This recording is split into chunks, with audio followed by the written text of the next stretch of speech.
So there's a pretty famous story about Van Halen and Brown M&Ms, and it goes like this. They have a writer, a contract for the different venues that they would go play at, and in it would have all of these requirements for like how the equipment should be set up and all that kind of stuff. And part of that was like, what should they have available, like water and food. And they would include M&Ms, but it would say specifically no brown M&Ms. And the reason why they did that, according to the legend, is that they wanted to make sure that the venues were actually reading and following the contract, because there were safety implications, there were financial implications for them getting it wrong, because they had some kind of specialized setup. Anyway, that part's not important.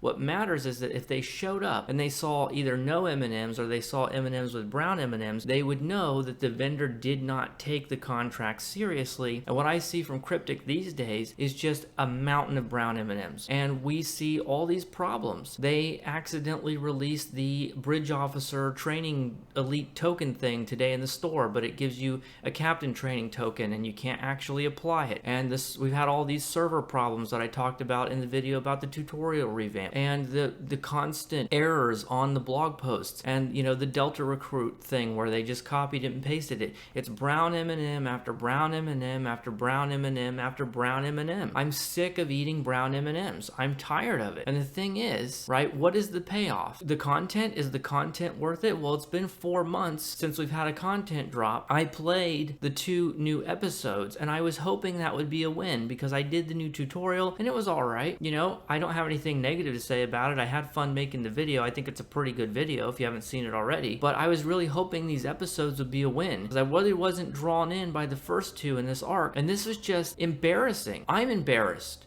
I'm embarrassed for Mary Wiseman, who plays Tilly. I'm embarrassed for Chase Masterson, who plays Lita. I'm embarrassed for Kate Mulgrew. It's terrible. And if you haven't played it already and you're worried about spoilers, I wouldn't bother. It's not even worth spoiling, right? Basically, the whole story arc up to this point is that we just keep going back and forth. The mirror universe comes and attacks us, we go back and attack them. They come and attack us, we go back and attack them. They're setting up this plot with the V'ger where they're trying to capture the woman from Star Trek the motion picture to talk to the mirror universe V'ger, who's going to be a super weapon or whatever. And I'm sure it's going to end up getting resolved with violence and not have any sort of, thoughtful commentary like good Star Trek content would have. But what do we get in the interim in these like 4 episodes? Crappy exposition given by Janeway that feels like it could be given by anybody. It doesn't feel specific to Janeway in any way. You compare this to the Victory is Life campaign, a point where I would have defended the storytelling in this game, and we had characters where we got to see how they've developed and what their life trajectory has been since the show ended, and then we get to see them come back together and interact and reconcile some of those differences that they've had,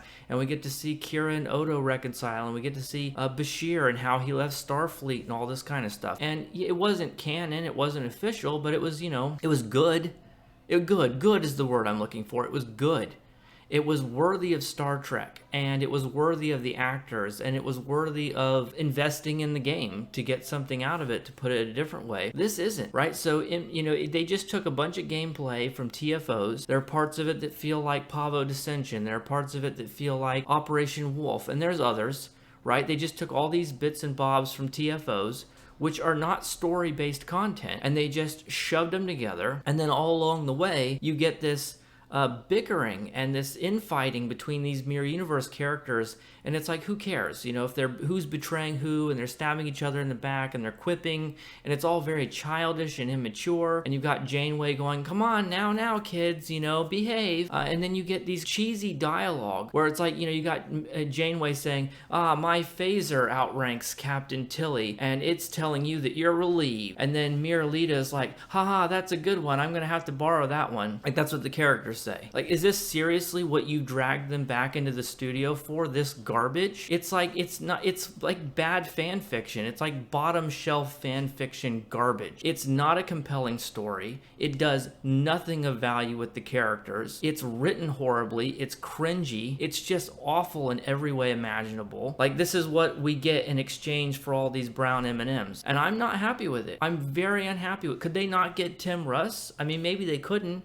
but he's very willing to do fan stuff and to do all this kind of stuff. Wouldn't it have been amazing to have a conversation between Janeway and Tuvok and to have them discuss what's happened over the years and what's happened in their life? No, forget all that. Even if you couldn't get back any of the other cast, give us something. If you're gonna get Kate fucking Mulgrew back into the studio to reprise her role, do something with it. It's infuriating that they can be this incompetent across the board. Community manager, the communications, they talk down to the players and insult the players in the live stream. All the official communication doesn't have any quality assurance. It's not edited. It's got tons of predatory gambling. There's been server problems for years. There's been bugs for years. There's all these problems with traits unslotting. Apparently it's a big problem on console right now, but I play on PC, so I don't know that. Servers crashing all the time. Like, there's no aspect of the game that's good anymore. Like, you know, in the past you could say, well, you know, oh, sure, this stuff is bad or whatever, but we got this good thing over here, right? There isn't any good part left. I'm not abandoning it. I'm not leaving it. I'm not quitting or anything like that, but I am going to be going free to play permanently. I still have some Zen that I had bought in the past. I have a lifetime subscription, so I'm going to be getting some Zen that way, but I'm done. I'm not giving them another penny. They are not producing anything of quality anymore in any aspect of the game. So still going to cover the news, still going to make videos, still love doing the live streams with you guys, still love interacting with the community. So I'm not leaving. This isn't a goodbye video, but it is a step back in the same way that I took a step back when I decided not to cover the gambling ships anymore and the gambling stuff. This is another step back for me. And at some point I will take enough steps back that I will be out the door. The video I wanted to make was me playing the episodes and then talking about them and saying something good about them. I wanted that to be a positive video, but after playing them, I'm just disgusted. And I hate being in this position because I want to be honest with you guys. So thank you for joining me. Special thank you to my channel members. I'll see you guys in the next one. Bye for now.